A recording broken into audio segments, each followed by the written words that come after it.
মেঘালয়ের ভারী বৃষ্টিতে নাকাল সিলেটের জনপদ। অতিরিক্ত বৃষ্টির কারণে বিপদসীমা অতিক্রম করেছে সুরমা, কুশিয়ারা ও লোভা নদীর পানি। এতে সিলেটের গোয়াইনঘাট, জাফলং, ফেঞ্চুগঞ্জ ও কানাইঘাট, জকিগঞ্জের নিচু এলাকা প্লাবিত হয়ে ভোগান্তিতে পড়েছে মানুষ।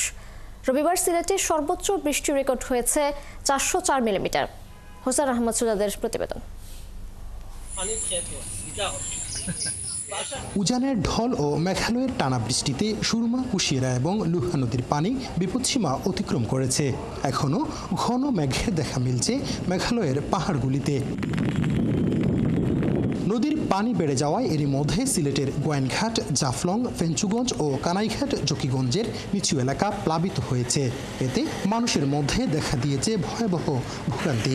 এই রোড দিয়ে অনেক মানুষের যাতায়াত, পাশাপাশি স্কুল কলেজের মাদ্রাসার শিক্ষার্থী অনেকগুলো আসা যাওয়া করে। আপনারা সরাসরি দেখতে পাচ্ছেন যে আমাদের এই রাস্তাটা অনেক নিচু করে দেওয়ার জন্য কারণে আজকে আমাদের ভোগান্তি।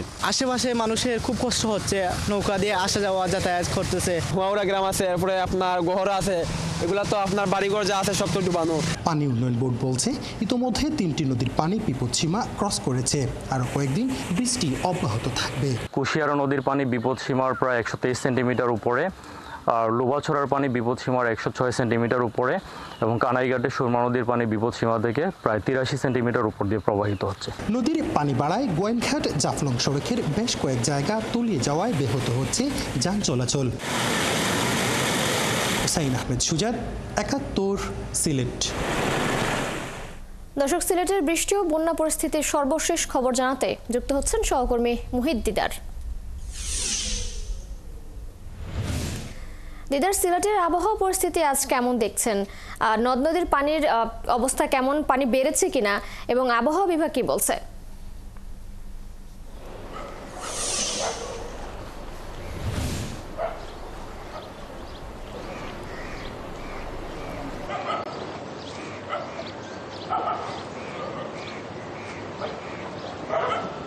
ধন্যবাদ আপনাকে।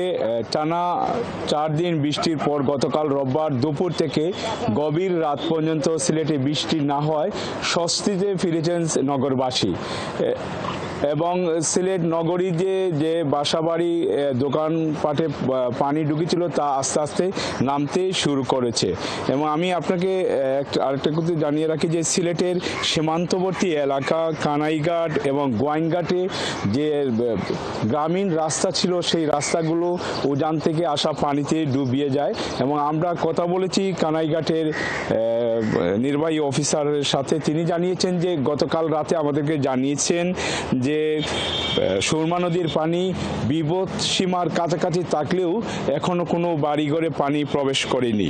এবং আবহাওয়া অফিস জানিয়েছে যে স্বল্পমেয়াদী বন্যার আশঙ্কা রয়েছে। যদি সেই স্বল্পমেয়াদী বন্যা হয় তাহলে সিলেটবাসী চরম দুর্ভোগ পড়বেন, কারণ সামনে ঈদুল আজহা, কোরবানির মৌসুম, ঈদ আনন্দ সব মিলিয়ে মানুষ একটু ভোগান্তিতে পড়বে।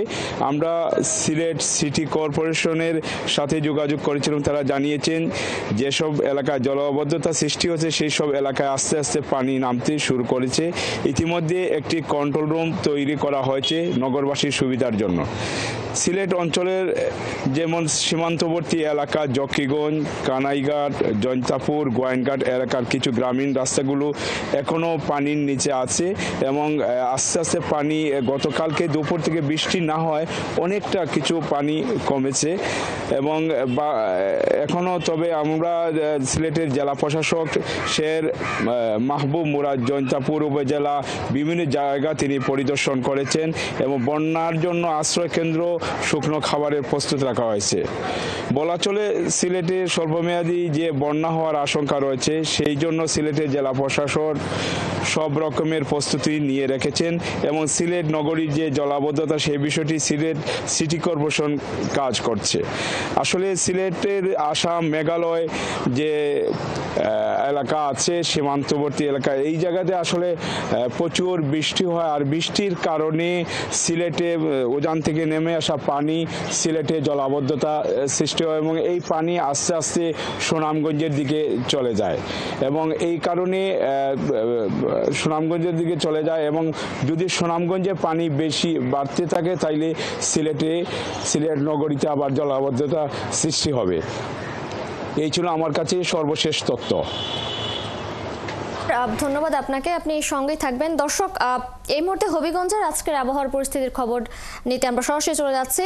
সেখানে আছেন আমাদের সহকর্মী শাকিল চৌধুরী।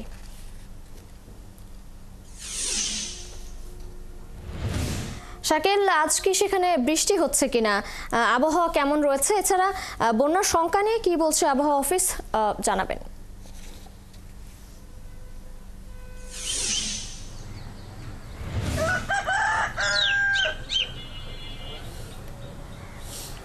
ধন্যবাদ তিশা। আসলে হবিগঞ্জে গতকাল রাত 12টা পর্যন্ত বৃষ্টি হয়েছে, যদিও সকালবেলা খুব একটি বৃষ্টি এখন পর্যন্ত আসেনি, তবে মেঘলা আকাশ আছে। আর ইতিমধ্যে কিন্তু হবিগঞ্জের যে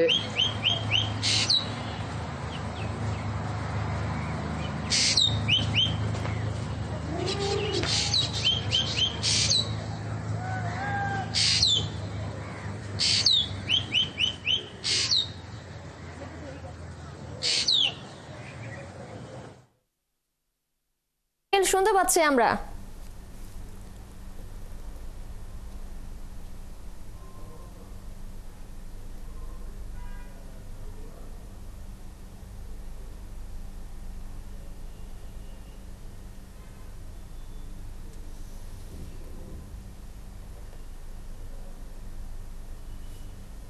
খোয়াই নদীর পানি আছে, সেই খোয়াই নদীর পানি হবিগঞ্জের বাল্লা সীমান্তে বিপদ সীমার উপর দিয়ে প্রবাহিত হচ্ছে এবং হবিগঞ্জের মাসুলিয়া পয়েন্টে বিপদ সীমার 5 সেন্টিমিটার উপর দিয়ে প্রবাহিত হচ্ছে এবং কুশিয়ারা কালনি যে নদীটি রয়েছে সেটি বিপদ সীমার 54 সেন্টিমিটার উপর দিয়ে প্রবাহিত হচ্ছে। আর এখন পর্যন্ত যে হবিগঞ্জে যে হাওরগুলো রয়েছে সেই হাওরগুলো কিন্তু পানি এখনও স্থিতিশীল রয়েছে।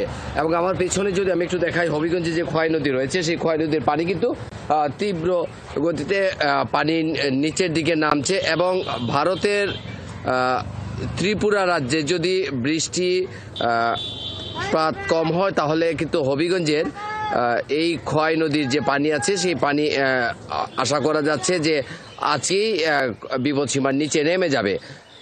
এখন পর্যন্ত যে আবহাওয়া অফিস বলছে যে হয়তো থেমে থেমে কিছুক্ষণ পর পর বৃষ্টি আসতে পারে, তবে ভারী বৃষ্টি হওয়ার এখন পর্যন্ত হবিগঞ্জে আপাতত সম্ভাবনা নেই।